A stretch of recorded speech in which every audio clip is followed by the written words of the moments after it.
The Coke bottle story, as reported in the book Dark Moon by Mary Bennett and David Percy, is a perfect example of getting the facts all wrong. The first problem is that the authors claim the woman in Perth watched the Apollo 11 moonwalk live late at night. In fact, the moonwalk occurred during the morning in Perth. Secondly, there were no letters or articles in the West Australian newspaper about the Coke bottle appearing on air with the astronauts. I know, because I looked at the newspaper on microfilm at the National Library. Straight away, this should suggest that the claim is questionable. Having said that, there is a possible explanation for what you might have seen. It's an artefact of internal reflection inside the lens of the TV camera. But in that case, there's a third strikingness to the story. The effect continues to appear in all versions of the footage. It's never been edited out. Test number 2. Is the argument relevant to the theory? The second common problem with conspiracy theories is that they cloud the issue by attaching true to irrelevant arguments.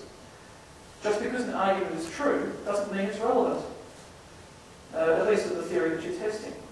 This is a form of guilt by association and gives the impression that the theory is being padded. An example of this is the statement about the power of the lunar module computer. Yes, it was less powerful than the computer chip in many of today's washing machines, which may startle you. But its power, its absolute power, is irrelevant. What's relevant is whether it was powerful enough for the job it had to do. And according to computing experts, it was. Test number 3. If the argument is true, what implications does it have in other areas? An argument on its own may appear to be plausible, but if we apply the argument to related fields or subjects, does it continue to make sense? Or would it require the world to be very different from how we see it? How hot would the lunar module get on the surface of the moon? I don't know, and the maths for working this out is quite complicated. But this is a classic case where you don't need to know the technical stuff to challenge the conspiracy argument. Instead, remember that the lunar module was in a vacuum as it sat on the surface of the moon. Likewise, every satellite in space is also in a vacuum. And many of them remain continuously in sunlight for weeks, months, or even years on end. And some of them are closer to the moon, closer to the sun than the moon ever gets. Yet they don't overheat. It would be reasonable to assume that whatever mechanism is used to prevent them from overheating would also be used on the lunar module.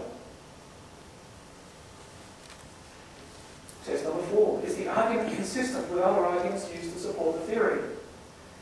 There's a temptation to judge a theory simply by the number of supporting arguments, regardless of how they interact with each other. But amongst all these arguments, there's the danger that 2 or more of them may contradict each other.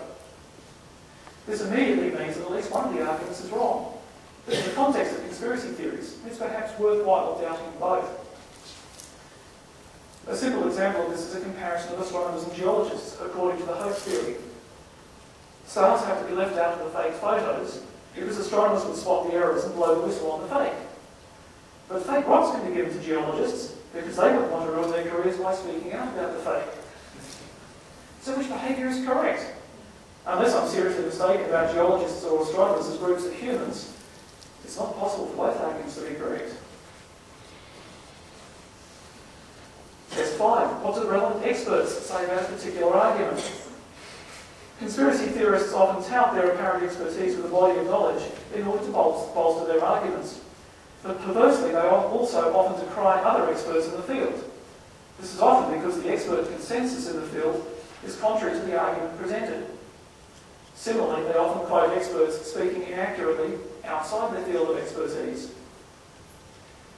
The Van Allen radiation belts around the Earth were, not surprisingly, named to their discoverer, a scientist by the name of James Van Allen. Until his death a couple of years ago, he was the world's foremost expert on the radiation belts. He had no problem with the idea of astronauts safely traversing the belts during the Apollo missions, although he thought that Apollo was a waste of money. Likewise, rocket engineers thought that the designs of several rocket engines used on Apollo were good enough that they were worth copying.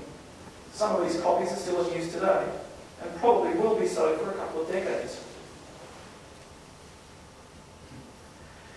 Is there actually an argument, test number 6, is there actually an argument in the argument, or is it just an opinion? An argument which merely expresses an opinion, but which doesn't have any supporting evidence, adds nothing to the theory and should be ignored.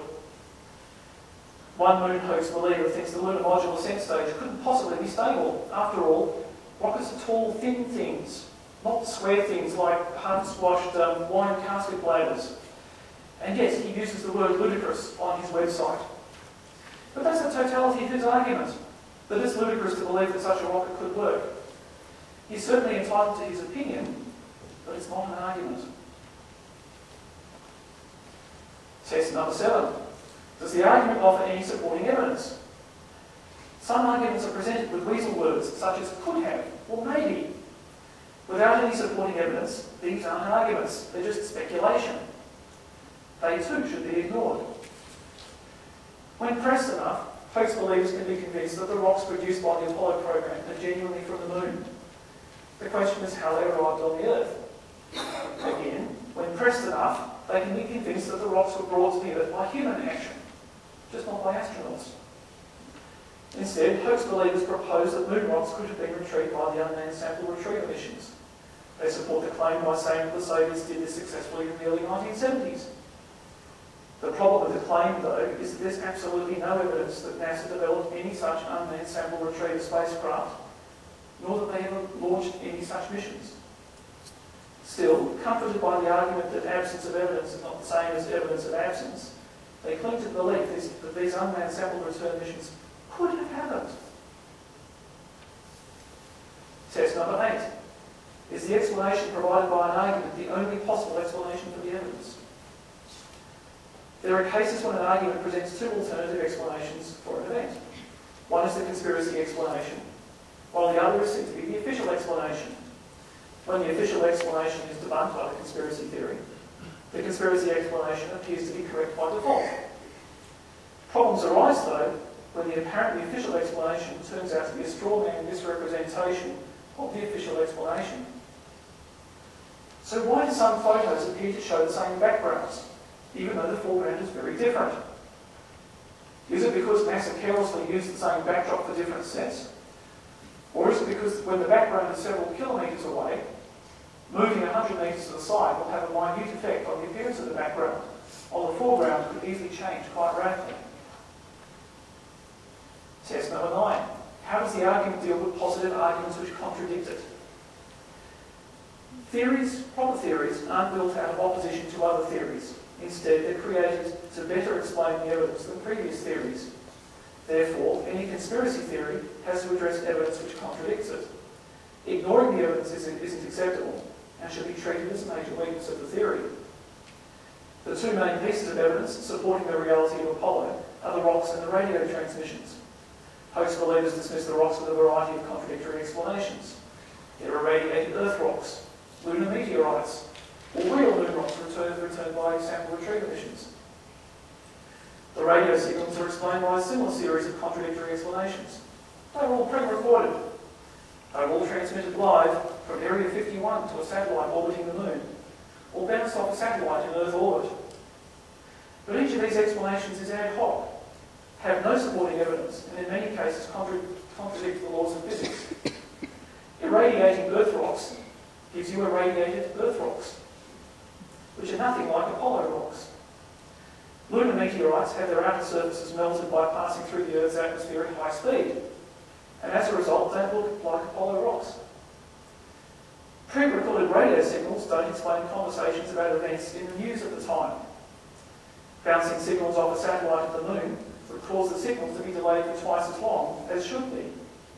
And bouncing the signal off a satellite in Earth orbit would require the satellite dishes on the ground to track the satellite which would cross the sky in about 5 minutes, rather than to point at the moon for 11.5 hours. For the 11.5 hours it takes the moon to cross the sky.